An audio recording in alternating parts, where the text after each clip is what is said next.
Aujourd'hui,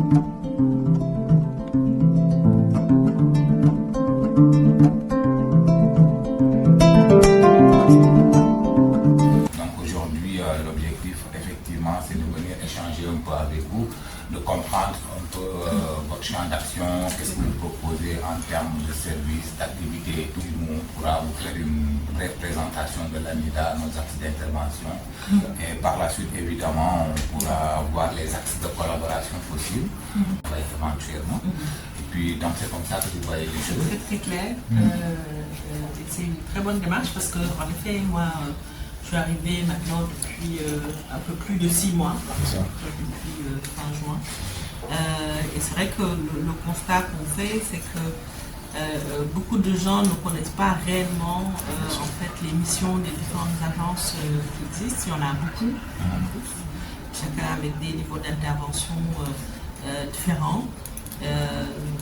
Et on se rend compte également qu'il y a beaucoup de synergies qui doivent se créer entre les différentes structures pour aller vers en tout cas une meilleure efficacité. Et donc dans ce sens, je pense que ces initiatives-là sont vraiment importantes. Aujourd'hui, la DPME, qui est l'Agence de développement et d'encadrement des petites et moyennes entreprises, est l'une des premières agences qui a été créée avec l'APIX dans l'idée vraiment d'accompagner donc les petites et les moyennes entreprises, donc qui constituent d'ailleurs la quasi-totalité de notre tissu économique.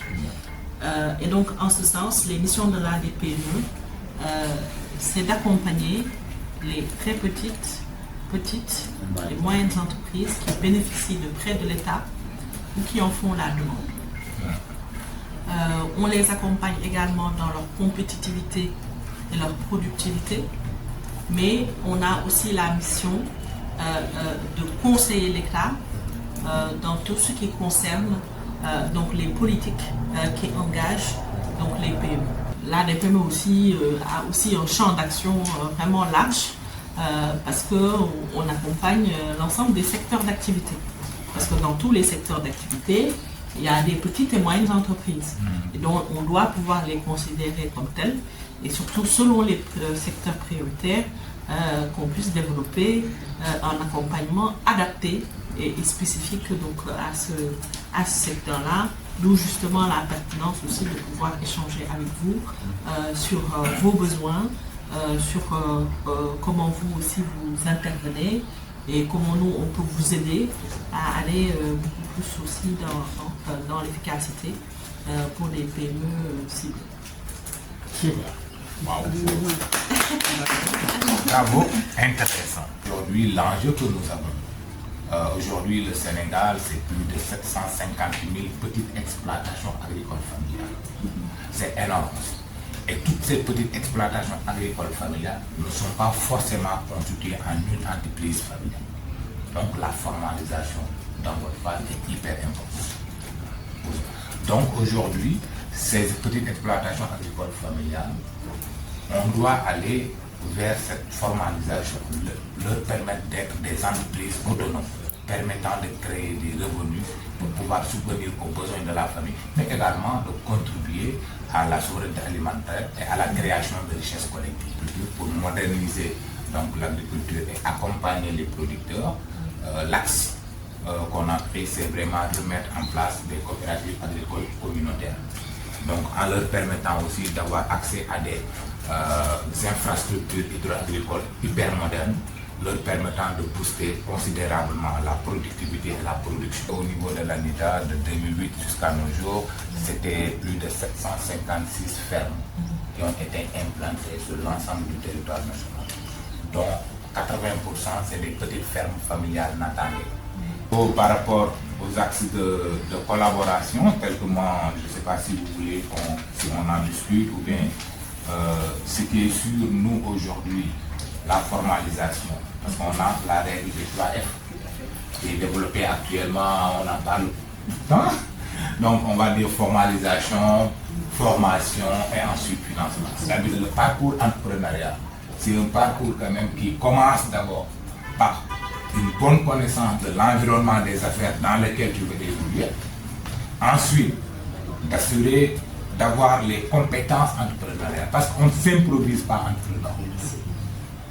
Il y a des compétences entrepreneuriales nécessaires qu'il faudrait acquérir, forcément.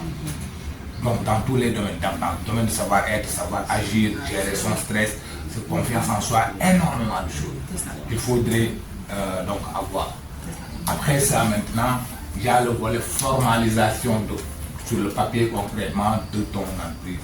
Par la suite, justement, en ce moment, tu vas quand même essayer avec ton business model Canva de pouvoir tester ton affaire avant de penser même financement. Dans mon panier, ce que j'ai amené comme projet sur lesquels je pense qu'on pourrait échanger, ça pourrait être, par exemple, on a un projet d'accélérateur d'entreprise agricole. Excellent. Voilà. On a un projet d'accélérateur d'entreprise agricole parce que le constat que nous avons, c'est qu'effectivement, dans le monde rural, la plupart des gens qui s'activent ont un niveau quand même assez faible, surtout chez les femmes. Ce que j'avais envie de vous dire, Madame Lagri, c'est quand j'ai fait le tour dans toutes mes fermes, 90% de mes fermes qui fonctionnent sont dirigées majoritairement par des femmes. Des femmes hyper braves dans le monde. On ne me surprend même pas. Non, mais je te dis honnêtement, et ça a été vraiment pour moi une très belle surprise. Et je me suis dit, malheureusement, ces femmes-là, sur le plan instruction, bon, elles ont quand même besoin de renforcement de capacité et d'engagement. Donc, c'est d'où l'idée de créer des accélérateurs d'entreprises agricoles qui ne seront pas dans des centres urbains. Là, notre idée, c'est d'implanter ces accélérateurs là où les agriculteurs sont, dans la ferme. Absolument. Et que là, on le trouve, on fait l'inverse là. Le citoyen ne va plus venir chercher le service va le rejoindre. Donc, une offre de service de proximité. Très, voilà, entrer dans l'environnement immédiat du bénéficiaire. Donc, c'est ça l'idée des accélérateurs d'entreprise, afin qu'ils nous permettent de pouvoir accompagner le maximum. On a un objectif de 7500 fermes familiales natangées individuelles qu'on veut mettre en place d'ici 2029 à travers un projet que nous avons déjà élaboré qu'on appelle PAMPEF, projet d'appui à la modernisation des petites exploitations agricoles familiales pour la souveraineté alimentaire. Donc, mais pour y arriver, il faut d'abord créer l'environnement qui permet de faire cet accompagnement autour d'un parcours entrepreneurial bien maîtrisé, en tenant compte aussi du niveau des bénéficiaires, voilà, parce que ce n'est pas évident aussi. C'est pourquoi l'idée de cette accélérateur d'Angers. L'autre projet, c'est les coopératives agricoles de la diaspora. Nous tous, on vient de la diaspora, on connaît un peu les enjeux. Et puis j'ai été interpellé effectivement par la diaspora européenne, notamment les gens de la France, des États-Unis. Ils m'ont dit, mais écoute, nous aussi on veut participer, on veut, voilà. Et puis comme on a une expérience aussi sur les levées de fonds, vous voyez un peu. Donc là aussi on a développé ce projet-là de coopérative agricole de la diaspora. Et l'idée c'est effectivement de créer un environnement. On est en train de négocier le foncier, mais l'idée globalement c'est quoi? C'est que si on a 100 hectares aujourd'hui, on fait des levées de fonds au niveau de la diaspora sous forme d'actionnariat. Par exemple, on dit pour aménager ces 100 hectares, il nous faut, disons, 1,5 milliard. Okay? Et là, on va lever des fonds en émettant des actions. Disons 10 000 actions, l'action à 50 000. Les gens de la diaspora vont acheter ces actions.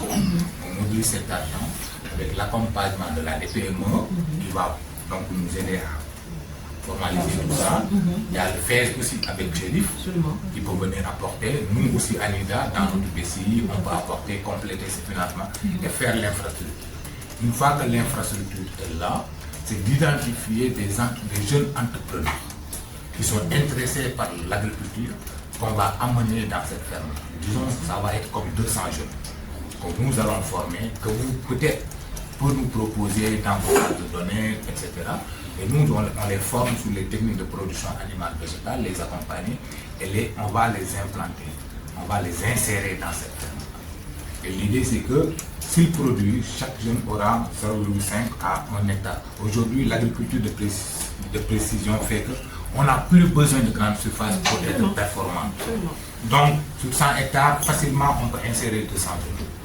vont travailler doucement sur douce. Ce qui fait que quand la production arrive, le modèle économique est basé sur le partage. Et le troisième projet que j'aimerais vous parler, c'était la digitalisation. Surtout la digitalisation donc de nos processus procédures, mais également la digitalisation au niveau de ces entreprises agricoles.